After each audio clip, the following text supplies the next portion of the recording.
초대교회에는 순교자들이 있었습니다. 우리나라에 천주교로 복음이 들어왔습니다. 그래서 천주교인들이 많이 순교를 당했습니다. 그래서 여러 거쳐서 박해 사화를 통해서 이제 천주교인들이 많이 돌아가셨는데 그 숫자가 뭐 100여 명 이상 됩니다. 그래서 많은 사람들이 순교했습니다. 그런데 숫자로 따져본다면 천주교인의 순교자 수보다는 기독교인의 순교자 수가 훨씬 많습니다. 그것은 일제시대 때 기독교인들 그리고 6.25 전쟁 때 우리 기독교인들이 많이 순교를 당했습니다. 그래서 특히 그 1950년 이제 9.28 이렇게 인천 수복 이렇게 할 때에 북한 분들이 막 도망치면서 많이 죽였습니다. 그래서 그때 우리 기독교인들이 많이 순교를 당했어요.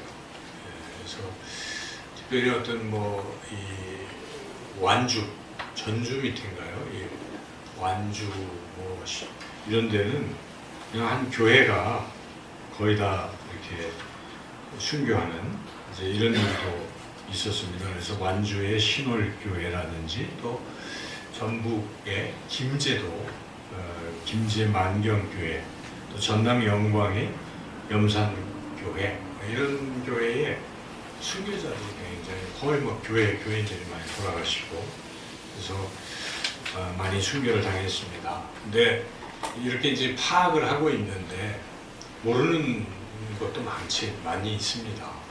근데 특히 북한 땅에는 순교자들이 엄청 많습니다. 근데 지금 모르잖아요. 남북이 분단이 돼서. 그래서 아마 이제 지금 남북이 평화적으로 통일이 되고 이제 그런 일들도 우리가 이 교계에서 찾아낸다면 엄청난 순교자들이 있을 것입니다. 교회는 이런 순교자들의 그러한 순교를 통해서 성장합니다. 그래서 흔히 하는 말 중에 그 피를 통해서 교회는 순교자의 순교를 통해서 성장한다. 그것은 역사가 증명하고 있습니다. 이 중세 전에 한 3세기, 4세기 로마 박해가 굉장히 심했잖아요. 초대교회 때. 그때 많은 사람들이 순교를 당했기 때문에 그 순교의 터전에서 교회가 급속히 성장해서 급기야 로마도 어쩔 수가 없어서 오히려 로마 황제들이 기독교를 막 받아들이고 하는 이런 일까지 벌어지게 되었죠. 그래서 순교를 통해서 교회가 이제 성장이 됐는데요. 우리나라의 이 많은 순교자들 중에 가장 사람들에게 이렇게 기억에 남을 만한 순교자는 그 사랑의 원자탄이라는 영화도 나오고 또 그런 별명까지 가지신 손양원 목사님이십니다. 손양원 목사님은 우리가 잘 아시는 것처럼 이 소록도 여수 소록도의 애양원에서 한센씨 병에 걸린 이 사람들 그렇게 돌보고 이렇게 하신 분 아니겠습니까? 근데 그분이 이제 그 전에 이 일제시대 때는 신사참배를 거부해서 무기징역을 받고 옥고를 치르기도 했습니다. 그리고 결국 이제 6.25 전쟁이 났을 때 그 피난을 가라고 사람들이 내려오니까 다 이렇게 하고 있는데 안 갔죠. 끝까지 그 소록도에 한센 병 걸린 그 교우들 환자들을 돌본다고 같이 있다가 순교했습니다. 그가 사랑의 원자탄이라고 불리는 또 이유는 그 공산당에 의해서 두 아들이 죽임을 당했을 때 오히려 그 죽인 공산당 청년을 자신의 양자로 삼았던 거죠. 그래서 참 사랑을 실천하다가 결국 순교하신 거예요. 그래서 우리가 이 기독교에서 참 자랑할 만한, 내놓을 만한 분은 손양원 목사님이시죠. 그런 순교를 통해서 우리 기독교가 좋은 이미지를 가지고 쭉 이렇게 성장했다고 봐도 과언이 아니겠습니다. 그러나 요즘은 참 오히려 교회가 영향력 있는 지도자들의 그러한 잘못된 모습으로 오히려 전도가 가로막히고 있는 그런 안타까운 실정이기도 한데, 그 손양원 목사님이 신사참배를 거부하면서 이제 무기징역형을 받고 감옥에 있을 때 옥중 서신을 썼습니다. 그래서 그 아들 동신과 또 부인에게 편지를 썼는데, 그 옥중 서신이 바로 여러분 찬송가에 있어요. 찬송가 541장이 바로 이 손양원 목사님께서 쓰신 그 내용입니다. 그래서 그 가사를 이렇게 하나하나 우리가 생각해 보면 참 깊은 은혜가 되는데요. 우리가 예배 중인데 찬양을 같이 드리면 좋겠어요. 반주해 주시고 541장 한번 가사를 좀 생각해 보시면서 하나님 앞에 찬양을 올려드리겠습니다. 541장입니다.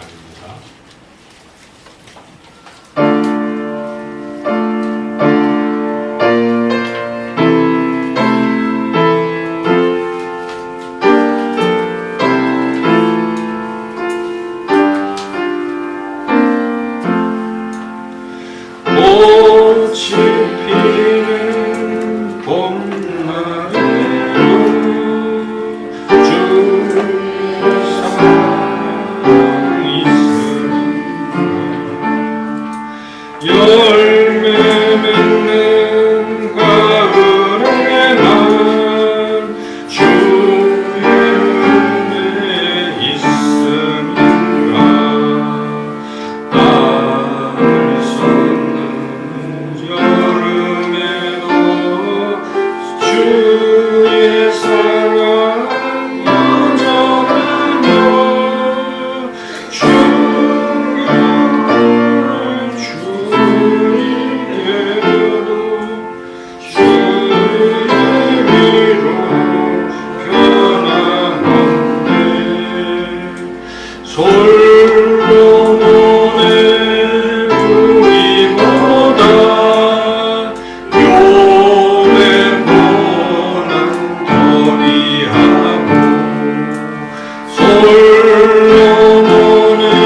나의 결의 평화 위에 주님 가신 십자가의 길을 따라가겠다는 이 손양원 목사님의 이런 마음이 잘 담겨 있는 그런 시요 또는 찬양 가사입니다. 그래서 이 찬양 참 은혜가 됩니다. 이렇게 귀한 순교자들의 그런 신앙은 참으로 아름다운 것들입니다. 오늘 이 본문 말씀은 이런 순교 하신 분에 대한 이야기입니다. 우리가 읽었지만 바로 세례 요한이라는 순교자에 대한 그런 말씀입니다. 그래서 세례 내용은 읽은 대로 세례 요한이 헤롯 왕이 결혼한 것에 대해서 잘 옳지 않다라고 바른 말로 지적을 하죠. 당시 헤롯 왕은 헤롯 안티파스를 말합니다. 헤롯 안디바라고 나오는데 여러분이 성경 공부를 하셔서 아시겠지만은 헤롯 대왕이 있잖아요. 예수님 태어날 때 그 헤롯 대왕이 죽고 그 세 아들이 나라를 이렇게 갈라서 다스렸지 않습니까? 그 중에 아켈라오는 이제 밑에 유대를, 그리고 이 예수님이 사역하셨던 갈릴리 쪽과 베레아는 바로 이 헤롯 안디바가 이제 다스렸고, 또 저쪽에 이두레는 빌립이 이렇게 다스렸죠. 그런데 지금 바로 이 헤롯 안티파스가 세례 요한을 죽였습니다. 헤롯 안티파스가. 근데 헤롯 안티파스가 이제 재혼을 하면서 누구랑 결혼했냐면 빌립의 아내와 결혼을 했습니다. 여기서 말하는 빌립은 아까 좀 전에 말씀드린 그 이두레 지역의 그 빌립의 형입니다. 그래서 그 빌립 1세라고 볼 수 있어요. 빌립 2세가 분봉왕이고, 빌립 1세는 나라도 없고 그냥 평범한 사람이에요. 헤롯의 아들이긴 하지만. 그래서 그 평범한 빌립 1세와 이 헤로디아가 결혼을 했는데 양이 안 차는 거예요. 그래서 남편을 팽개치고 왕이라고 하는 헤롯 안티파스에게 이렇게 재혼을 하니까 이걸 보고 세례 요한이 이건 옳지 못하다 하고 지적을 한 것이죠. 그 동생이 어떻게 아내를 빼앗듯이 결혼하느냐, 또는 왠지 지금 본문에는 헤롯에 대한 비난이 되어 있지만 사실은 헤로디아에 대한 비난이 더 컸던 것 같아요. 그러니까 지금 헤롯은 오히려 이 세례 요한을 불러다가 제 얘기도 듣고 뭐 그랬는데, 이 헤로디아는 끝까지 세례 요한 죽이겠다고, 나중에 여기 보는 것처럼 딸 시켜가지고 딸이 춤춰서 칭찬받으니까 소원을 얘기하라고 그랬더니 세례 요한의 목이라고 이렇게 얘기를 해가지고 할 수 없이 헤롯이 사람 시켜가지고 세례 요한의 목을 베서 소반에, 그것도 소반에 담아서 달라고 해가지고, 그러나 잔인하게 그렇게 해서 세례 요한이 이제 순교를 당한 거죠. 그래서 결국 핵심은 세례 요한이 바른 말을 한 것입니다. 옳지 않은 것에 대해서 지적을 해서, 비록 왕이고 또 왕비이지만 잘못된 것은 잘못됐다라고 이렇게 지적한 것이죠. 그 일로 인해서 이제 세례 요한이 순교를 당했습니다. 우리는 이제 단지 세례 요한의 순교 이야기만 여기 나와 있는데, 이것만 갖고 우리가 하나님의 메시지가 무엇인가, 하나님은 우리에게 무엇을 말씀하시려고 하시는지를 깨닫기가 쉽지는 않습니다. 그래서 우리는 성경을 읽을 때는 항상 성경의 그 문맥을 잘 이해를 해야 한다는 것입니다. 여러분이 어떤 것을 잘 이해하려면 앞의 내용과 뒤의 내용, 전체 흐름 속에서 이게 어떤 의미가 있는가를 항상 생각해 보면 진짜 의미를 찾아낼 수가 있죠.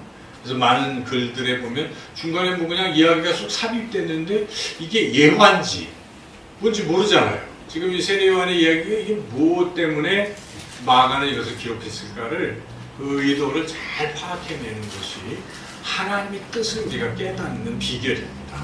그래서 여러분이 성경을 읽을 때는 부지런히 전체를 잘 읽어볼 필요가 있습니다. 그렇게 해서 하나님의 뜻을 우리가 잘 깨달으면 우리 신앙이 성장하고, 그리고 신앙이 바른 신앙의 길을 걸어갈 수가 있어요. 우리 신앙생활을 할 때 하나님의 뜻을 모르면 열심은 있으나 하나님의 뜻을 모르면 어떻게 되겠습니까?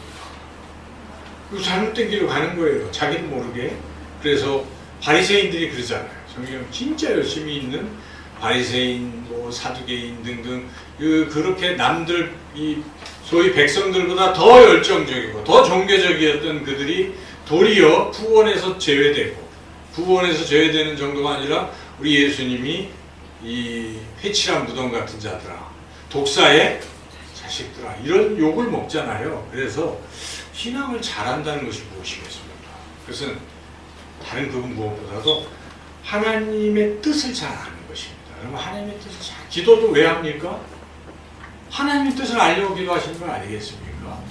우리가 기도가 그냥 이 세상 종교에서의 기도는 그냥 자기 소원을 아뢰는 게 기도라고 보통 생각해요. 그죠? 다 그렇잖아요. 심지어는 자기 목적을 달성하기 위해서 물이라도 한 잔 떠놓고 알 수 없는 신에게 빌어서라도 이게 기도라고 생각하는데 그것은 그냥 수준 낮은 기도고 정말 우리가 기도를 잘하려면 어떻게 해야 되겠습니까? 예수님처럼 기도해야 돼요. 예수님께서 나의 뜻대로 마옵시고 아버지의 뜻대로 하옵소서. 이런 기도가 되어야 되는 것이죠. 그래서 우리는 항상 하나님 저를 통해서 무엇을 원하십니까? 이걸 기도를 해봐야 돼요. 그래서 그 뜻을 깨닫고 그 뜻대로 살면 우리가 나중에 죽잖아요. 죽을 때 하나님 앞에 섰을 때 하나님이 칭찬을 받습니다. 네가 살아온 인생의 길은 내가 원하는 그 길로 살아왔구나. 정말 잘했다. 착하고 흉성된 종아, 칭찬을 받을 것입니다. 그런데 우리가 하나님의 뜻을 묻지도 아니하고 기도를 통해서 묻지도 아니하고 성경을 통해서 하나님의 뜻을 알지도 못하고 그냥 열심히 나름대로 살았는데 나는 열심히 살았는데 하나님 앞에 갔는데 내가 살아온 삶이 하나님의 뜻과 관련이 없다면 이것처럼 허탄한 일이 없습니다. 나 정말 열심히 살았는데 하나님 앞에 섰더니 너는 나와 상관이 없다. 그래서 그런 사람들이 있잖아요. 불법을 행하는 자들아 도무지 내가 너를 알지 못하니?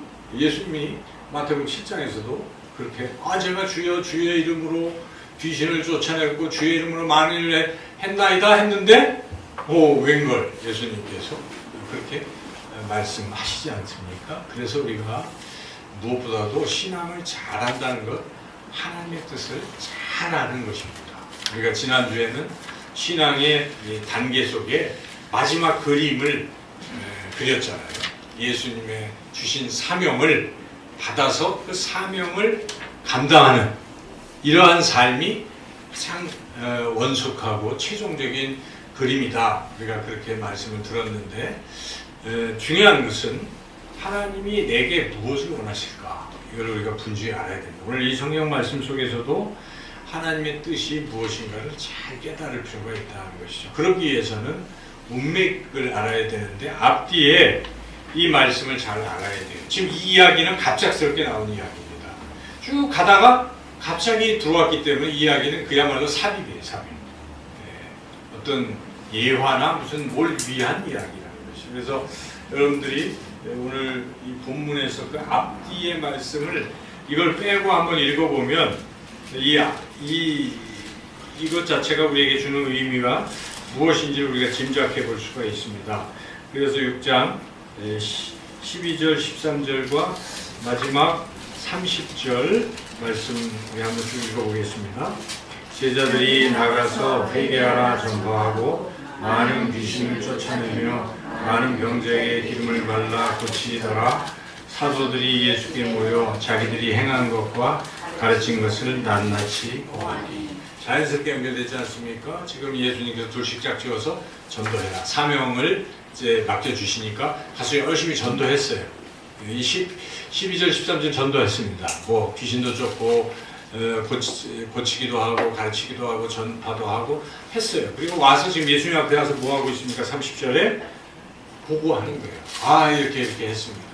그런데 그 사이에 지금 세례요한의 죽음 이야기가 갑자기 이렇게 딱 들어와 있잖아요. 그래서 우리가 이 이야기는 앞에서 예수님이 제자들이 사역한 이야기, 전도한 이야기와 무관하다라고 말할 수가 없는 거예요. 관련이 있어요.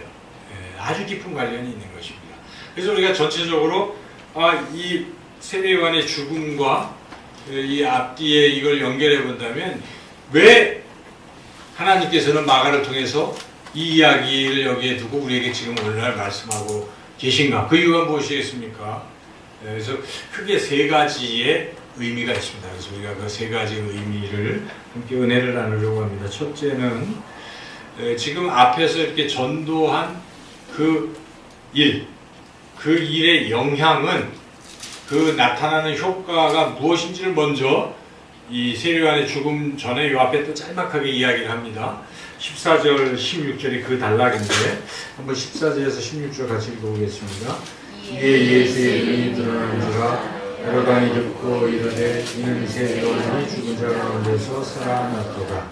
그러므로 이런 능력이 그 속에서 일어나느니라 하고 어떤 이는 그가 엘리야라 하고 또 어떤 이는 그가 선지자 이에 선지자 중에 하나와 같다 하되 헤롯은 듣고 이르되 내가 목된 요한 그가 살아났다 하더라. 지금 이해가 중요합니다. 그러니까 12절 13절에 이렇게 제자들이 열심히 전도하고 사역을 하니까 뭐가 됐습니까? 이에 예수의 이름이 드러난지라. 이게 우리가 깊이 생각해 봐야 될 것입니다. 그래서 전도하고 우리가 사역을 하면 누가 드러납니까? 예수님이 드러나는 것입니다. 근데 만약에 전도하고 뭘 했는데 교회가 드러나면 문제가 있어요. 전도했더니 교회가 부흥하고 성장했다. 그럴 수 있어요. 근데 그것을 최종 목표로 알고 목적으로 한다면 잘못돼도 한참 잘못된 것입니다. 우리 전도를 왜 합니까? 교회 성장시키려고 전도를 한다고 한다면 뭔가 이게 크게 잘못된 거예요. 전도를 하는 목적은 무엇이겠습니까? 다른 거 아닙니다. 예수님의 이름이 드러나게 하는 것입니다. 다른 게 아니에요. 그러니까 우리가 나가서 여러분들이 열심히 전도를 하실 때 뭘 해야 되겠어요? 예수님을 전해야 되는 것입니다. 교회를 전하는 것이라기보다 예수님을 전해야 돼요. 예수님을 믿으세요.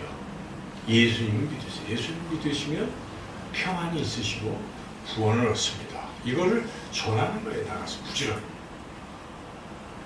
그분이 우리 교회를 안 나오더라도 예수님 믿고 어느 교회에 가서 또 언젠가 지금 아니더라도 구원을 받으면 나중에 하나님 앞에 갈 때 하나님 뭐라고 하실까요? 너 왜 그 교회에 대해 인도 안 했어? 이렇게 남으시지 않습니다. 뭐 하십니까? 참 잘했다. 그것입니다. 여러분 그렇게 하는 거예요. 그래서 어디서든지 우리가 그냥 뭐 버스를 타고 기차를 타고 갈 때도 멀리 가더라도 전도하는 거예요. 예수 믿으세요. 예수 믿으시면 구원 받습니다. 전하는 거예요. 그래서 구원 받으면 우리 할 일 하는 것입니다. 물론 교회를 사랑하시고 우리 교회가 좀 부흥해야 되겠다 이런 마음이 있으면 이렇게 하시면 되겠죠. 여러분 이제 전도하실 때 참된 제자께 오시면 예수님 믿고 구원을 얻게 됩니다 하고 뒤에 초점은 뒤에다 맞추시면 돼요. 근데 그가 그냥 무작정 전도지만 받고 예수님 믿기 어려우니까 여기 교회 이 교회는요 그 말씀을 가르쳐가지고 예수님을 잘 알 수 있습니다. 이 교회 한번 오셔서 예수님 꼭 믿고 구원 받 이건 되겠죠. 그래서 모든 것에 우리가 과정이 있고 이런 게 있어요. 수단이 있는 것이고 목적이 무엇입니까? 예수의 이름이 드러나게 하는 것인 줄로 믿습니다. 그것이 목적이 되어야 돼요. 그래서 항상 우리가 예수님을 전하는 이런 삶이 되어야 된다는 것이에요. 그런데 예수님을 전하는 방법은 두 가지입니다. 하나는 이렇게 입술로 복음을 전하는 거예요. 최종적으로 복음을 전하지 않고는 예수님 믿지 않습니다. 그래서 우리는 예수님이 어떤 분인지를 잘 전해야 돼요. 오늘 제가 제호를 데리고 전도해야 돼요. 오늘 또 주제가 오니까 또 전도예요. 제9과. 그래서 제호에게 전도가 뭐냐? 예수님 뭐 알리는 거예요. 그래? 그러면 너 예수님이 누군지 한번 얘기해봐라. 그랬더니 예수님은 뭐예요? 이렇게 얘기를 하더라고요. 우리 지호가. 그동안 많이 잘 배웠어요. 그런데 아직은 조리 있게는 못하니까 제가 이제 설명을 해줬죠. 예수님은 하나님의 아들이시오. 하나님이 이 세상 만물을 다 만드신 전지전능하신 분이시고 이 세상을 다스리는 그런 분의 아들이시오. 그런데 그 예수님이 하늘나라에 지금 살고 계셔야 되는데 그 보좌를 버리시고 이 세상 낮고 낮은 땅에 오셨어. 왜 오신 줄 아니? 점점점. 그래서 인간이 죄를 져서 인간이 죽을 수밖에 없고 영원한 그런 형벌 속에 지낼 수밖에 없는데 인간을 사랑하시고 불쌍히 여기셔서 하나님 아버지의 보내심을 받아서 예수님이 이 땅에 오신 거야. 그리고 인간들을 구원하시고 인간들이 죄 때문에 형벌을 받기 때문에 죄를 다 짊어지시고 십자가에서 죽으신 거야. 바로 그 예수님을 믿는 사람들은 죄사함을 받고 그리고 예수님은 이 땅에 하나님 나라를 오셔서 만들어 가시는 거예요.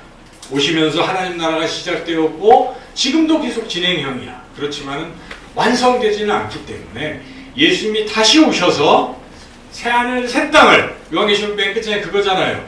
예수님이 새하늘 새 땅을 만드시는 것입니다. 그리고 하나님의 나라를 완성시키고 거기에 예수님 믿는 사람들이 하나님의 백성이 돼서 영원토록 살게 된단다.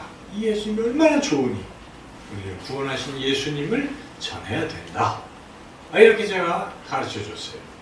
여러분도 아마 제가 전하는 이 말씀을 들으면서 그렇게 전하시면 돼요. 다른 게 아닙니다. 예수님은 하나님의 아들이시고 우리를 구원하시는 분이 하는 것을 여러분들이 이 평소에 그냥 자연스럽게, 이거 어려운 게 아니잖아요. 늘 생각하는 것들이에요. 그냥 그거를 전하시면 돼요. 성경 구절 어려워요. 외우기도 어려워요. 다 갖다 그거 어떻게 인용하겠습니까? 제가 전도 폭발 훈련 많이 이렇게 해봤지만은 불가능해요. 지금도 저도 못하겠어요. 잊어버려가지고. 만약 오늘 밤 당신이 죽는다면 뭐 천국 가실 수 있겠습니까? 이런 질문 같은 거 다 있는데 그래서 막 복음 제시하고 하는 것인데 물론 열심히 훈련해서 해야 되겠지만 설령 그걸 잊어버렸더라도 여러분 마음속과 여러분 머릿속에 지금 제가 전한 이런 골격을 가지고 있으시면 그냥 전하시면 됩니다. 문제는 믿음입니다. 내가 확신하는 게 있느냐 없느냐에서 이걸 전하지 못하는 거예요. 정말 여러분 믿습니까? 여러분이 예수님을 믿고 죄사함 받고 하나님 나라 가실 수 있다고 믿습니까? 이게 진짜 믿어지면요 전하는 거예요. 그 다음에는 확신이 되는데 왜 안 전하겠습니까?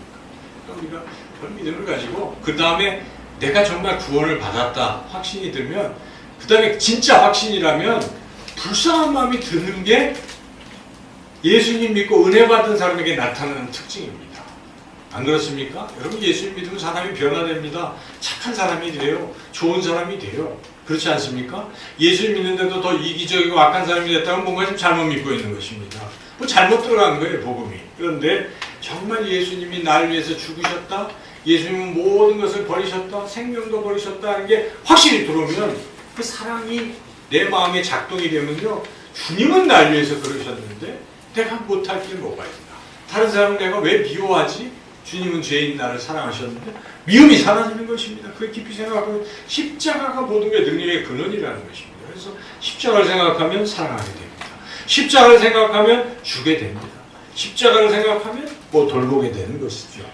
그렇게 이 십자가의 사랑 속에서 전도도 하고 이웃사랑도 하고 신앙이 이렇게 막 힘을 얻고 가는 것이죠. 그래서 이렇게 이 복음을 예수님의 이름을 드러내야 된다.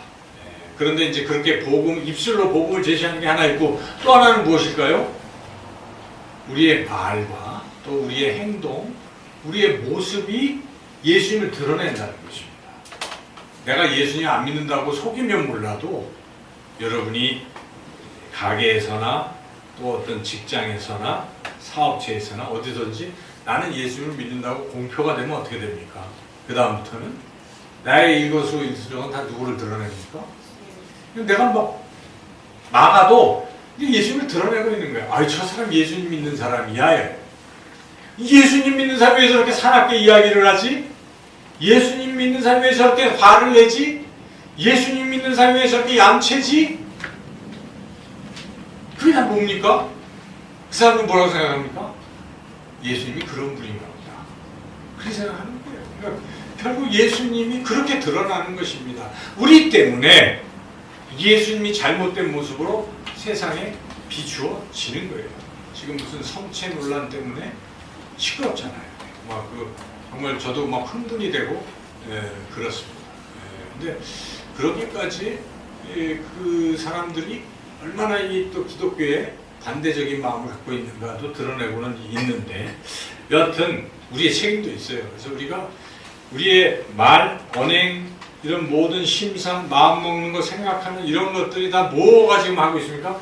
예수님을 드러내고 있는 이런 것들이기 때문에 정말 우리가 잘해야 돼요. 그래서 우리 그리스도인들은 예수님의 빛입니다. 그리고 예수님의 향기입니다. 예수님의 냄새예요. 그래서 어디를 가나 우리는 그런 신분이라는 걸 결코 잊어서는 안 됩니다. 전도는 두 가지로 하는 거예요. 그냥 말 안 해도 그냥 살면 거기서 나타나는 것이죠. 그래서 제가 많이 주의를 해요. 성나에 전도, 거기는 전도할 애들과 그들의 부모가 있잖아요. 그래서 거기서 걔네들한테 비추어지는 모습이 예수님인 거예요. 그 아이들한테 물론 이제 때를 얻어서 복음을 제시할 겁니다만, 근데 그걸 섣불리 하기보다 일단 내가 이렇게 아이들에게 비춰지는 모습이 곧 예수님의 모습이에요. 그래서 애들이 목사님하고 나를 찾고 지금 좋아하는 단계까지 가고는 있어요. 목사님 왜 안 오시나? 그러고 있어서 저도 한편 행복하지만 때로는 주의도 돼요. 뭐 루미쿠브 뭐 이런 게임을 하면서 제가 막 이기려고 하고 그래봐요. 그 애들이, 저는 승부욕이 워낙 강하기 때문에 제가 주저주저 해요. 그때 비춰지는 모습들, 이게 참 쉽지 않은 거죠. 저는 지금 삶의 바운더리가 이제 여기니까 그렇게 말씀을 드리지만, 여러분들 넓잖아요. 어디 가든지 여러분들이 삶의 터전에서 결국 예수님을 나타내고 있다는 것을 한시도 잊어서는 안 된다는 것이죠. 그래서 우리가 그런 교훈을 오늘 말씀을 통해서 예수님이 드러나게 되는구나를 깨닫습니다. 두 번째, 이제 중요한 본문의 핵심적인 것이라고 볼 수 있는 것은, 여기에 이 세례 요한의 죽음이 무엇을 지금 예견하고 있는가 하는 것입니다. 그것은 예수님의 죽음을 예견하는 거예요. 지금 앞에서 예수님이 1절에서 13절까지 지금 제자들에게 사명을 주시고 계시잖아요. 맡겨주시잖아요. 너희들이 계승하라 하는 것을 뒤집어 보면 나는 이제 그만한다는 거예요. 나는 죽는다는 겁니다. 니들이 맡으라는 얘기잖아요. 그래서 예수님의 죽음을 어느 정도 지금 이렇게 암시적으로 이야기하고 있는 것인데, 이어지는 세례요한의 죽음은 그것을 이야기하는 것입니다. 예수님의 죽으심을 이야기하는 거예요. 세례요한의 역할은 다른 게 아닙니다. 바로 예수님의 길을 준비하는, 예수님을 나타내는 사람이거든요. 그래서 세례요한은 나는 주의 길을 예비하러 왔다라고 처음부터 마가복음 1장 앞에서부터 그렇게 나오잖아요. 그래서 예수님이 하실 일을 미리 자기가 해요.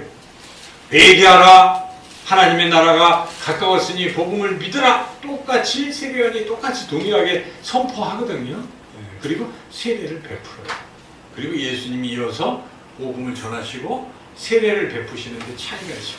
그래서 세례요한이 뭐라고 얘기합니까? 사람들이 나는 물로서 너희들에게 세례를 베풀지만 뒤에 오실 분은 성령으로 세례를 주시느니라, 이렇게 예수님을 소개하는 것이죠. 그리고 예수님이 걸어가시니까 사람들에게 보라, 세상 죄를 지고 가는 하나님의 어린 양이로다 라고 또 소개하는 거예요. 저분이 바로 우리의 죄의 짐을 지고 십자가에서 죽으셔서 우리를 구원하신 그리스도 메시아라고 그가 또 증언하는 것입니다. 이렇게 예수님을 소개합니다. 그래서 막 세례요한의 제자들이 이야기하잖아요. 저희 예수님의 세례받는 사람들이 더 많아지고 있습니다.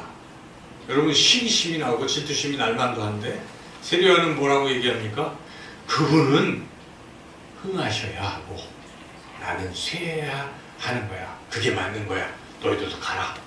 예수님 제자가 되라. 그래서 예수님의 제자들 중에 세례요한의 제자들로 된 사람들도 있어요. 이렇게 세례요한은 자기의 역할을 분명히 알았어요. 그래서 예수님 오실 때를 예비하고, 그가 그 다음 단계는 무엇입니까? 예수님 이제 사역을 시작하시니까 자기는 감옥에 갇혔습니다. 투옥이 된 거예요. 그리고 이제 투옥된 후에도 세례요한이 뭔가 하나를 더 하는 거예요. 죽는 거예요. 근데 이 죽음은, 그 전까지 세례요한은 무엇을 했습니까? 예수님의 오실 길을 준비했다면 가실 길도 준비하고 있다.